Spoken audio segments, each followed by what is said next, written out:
बेचैन है, परेशान है, अगर हमारे जीवन में आगे तरक्की विकास नहीं हो रहा, तो हम 24 घंटे इसी तरह की विचारधाराओं में व्यस्त रहते हैं। आप कहेंगे ये बात सच नहीं है, पर जब आप अपनी किसी भी दिनचर्या में अपनी मनोवृत्ति को उठा कर मन के अंदर क्या चलता है, संसार की इतनी सारी घटनाओं के बीच में जब भी कुछ हमारे हिसाब से नहीं होता तो हमारा मन अलग अलग चीजों में गलतियां ढूंढने लग जाता है। हम हर एक चीज में कहीं ना कहीं कुछ गलत ढूंढने की भावना से लगे रहते हैं।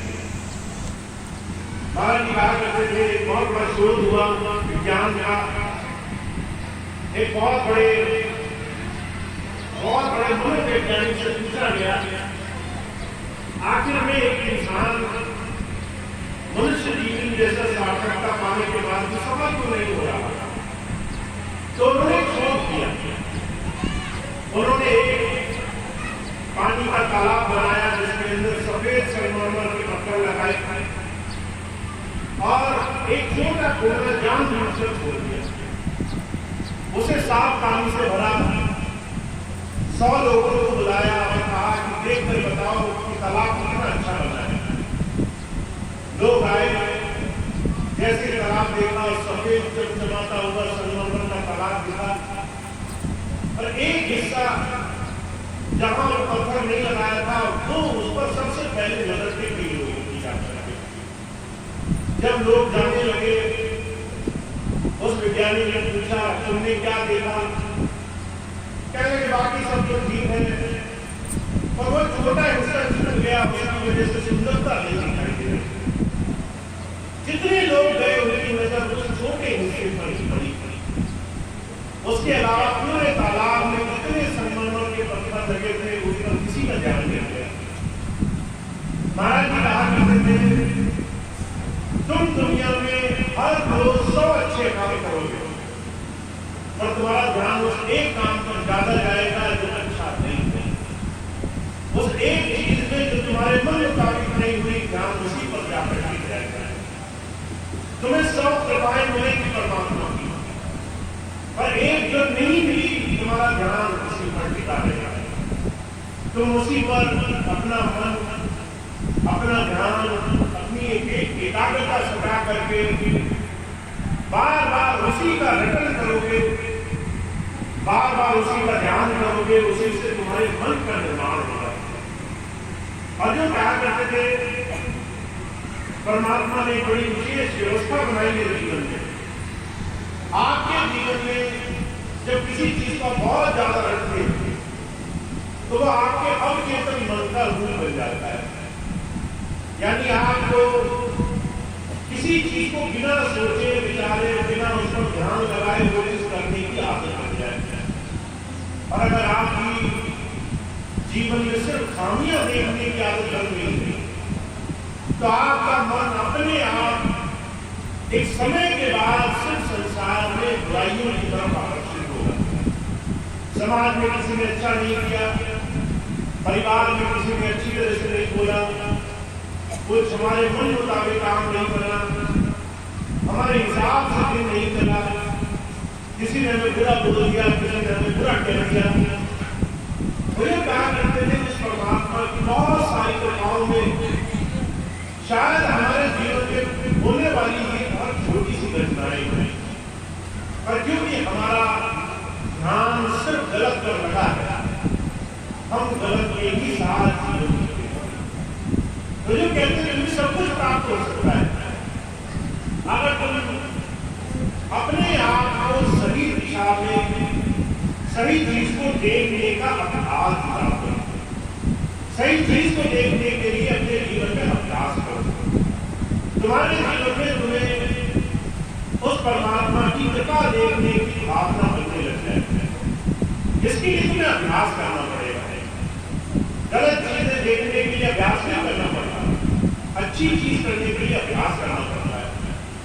अभी आप यहां से उठे, पीछे जाए, पीछे जाते 2 लोग मिल जाए, 10 लोगों की बुराई करने लगे तो अपने आप खड़े होने की भावना बनेगी।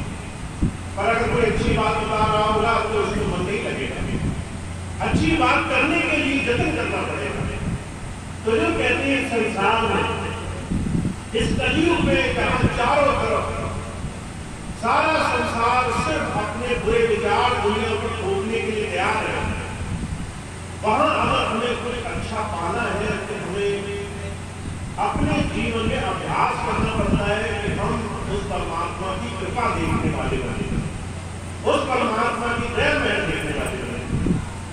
महाराज जी अक्सर एक थोड़ी सी घटना सुनाया करते थे।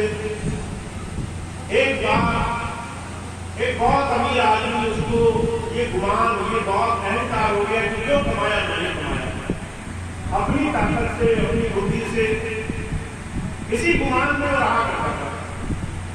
एक दिन सुबह सुबह अपने कमरे की शीशे की दीवार से वो देख रहा था। उसने देखा इतनी सुबह सड़क के किनारे एक आदमी भिखारी, बहुत मैले कुचैले कपड़े पहने, गंदगी में कुछ ढूंढ रहा है। ढूंढते ढूंढते उसने देखा झूठा खाने का कहीं टुकड़ा मिला, उसने निकाला, वो झूठा खाना खाने लगा। जब ये बात बड़ी देर तक उस अमीर आदमी ने देखी तो उसके मन से आह निकल गई। कहने लगे, हे प्रभु, किसी को इतना दरिद्र न बनाना, किसी को इतना दुखी मत बनाना, किसी को इतना गरीब मत बनाना कि उसे अपने पेट भरने के लिए भी ऐसा करना पड़े। और साथ साथ उसके अंदर से धन्यवाद निकाल, हे प्रभु तेरा बड़ा धन्यवाद है, मैं कम से कम उस हालत में नहीं, मेरे पास खाने को रोटी है, पहनने को कपड़े हैं, देने के लिए साधन है। इतनी देर में जब उस आदमी से पूछा गया, जो सड़क के किनारे भिखारी किसी का झूठा खाना खा करके गुजारा कर रहा था, तो वो कहने लगा, मुझे अपनी इस हालत में अफसोस नहीं हो रहा। मैं जब भी अपने इस रूप को देखता हूं तो मैं सड़क के दूसरी तरफ एक दूसरे आदमी को देखता हूं जो पागल है, मन बुद्धि से कम है, सड़क चलते भीड़ में वो लोगों को मारा कूटा करता है, गाली गलौज करता है, चीखता चिल्लाता है। मैं उसे देख करके उस परमात्मा का धन्यवाद मनाता हूँ। हे प्रभु, मेरे पास कम है पर मेरे पास कोई भी बुद्धि नहीं है, फिर भी मेरे पास ये समझ है कि मैं किसी को दुख नहीं पहुंचाता, किसी को तकलीफ नहीं देता। जब उस आदमी से पूछा गया जो पागल बना घूमता था, कहने लगा, मेरी बुद्धि कम है, फिर भी मैं इतना ना समझ नहीं हूं कि मैं दूसरों के जा करके वाहन से, गाड़ियों से टकरा जाऊं। सामने वाला एक आदमी इतना ना समझ है, उसे इतनी समझ नहीं कि चलते वाहन से टकरा गया, उसे पकड़ करके अस्पताल ले जाया गया, उसके पास इलाज के पैसे नहीं। जब उस आदमी से पूछा गया, जिसे अस्पताल ले गए, तो कहने लगा, मैं फिर भी शुक्र मनाता हूँ, मैं कम से कम इतना ही बुद्धि से परेशान हूँ कि किसी से लड़ा, चोट लगी, पर मेरे पास वाला आदमी तो शरीर ही छोड़ गया, वो तो मृत्यु को भी प्राप्त हो गया। मैं सोचता हूँ मैं तो फिर भी धन्यवाद दे पा रहा हूँ, पर वो जिसके समय ही निकल गया, जिसकी मौत ही आ गई, फिर क्या उसको पर धन्यवाद देगा। मुझे कहा करते थे, हर नजरिए से देखो, अमीरी में, गरीबी में, तंगी में, मन बुद्धि के अभाव में हर एक इंसान को कुछ न कुछ जरूर मिला है जिसके लिए वो परमात्मा का धन्यवादी हो सकता है। सिर्फ वही धन्यवाद नहीं कर सकता जिसके प्राण न बचे हो, जिसके शरीर में जान ही ना हो, वही उस परमात्मा का नाम नहीं ले सकता। तो संत आते हैं, कहते आपके जीवन में आपको जीवन जीने की कला सीखनी होगी। अगर आपने अपने जीवन को सिर्फ मन इंद्रियों के, सिर्फ दूसरे लोगों के भाव में, सिर्फ दूसरे लोगों के हिसाब से जीना शुरू किया तो आपका सारा जीवन ऐसे निकल जाएगा। आप इस जीवन में कुछ भी प्राप्त कर सकते हो, और उसकी शुरुआत अंदर से होगी। आपके अंतःकरण में, आपके मन से, बुद्धि और विवेक से होगी। बाहर संसार में बदलने से कुछ नहीं होगा। बहुत से लोग सोचते हैं बड़ा घर होगा तो शायद सुख मिलेगा, ज्यादा पैसे होंगे, बड़ा मान सम्मान होगा, बड़ा औहदा होगा। और जो कहा करते थे बदलाव कब होगा, जब तुम्हारे अंदर उस परमात्मा की उस प्रभु की कृतज्ञता मानने का भाव पैदा होगा।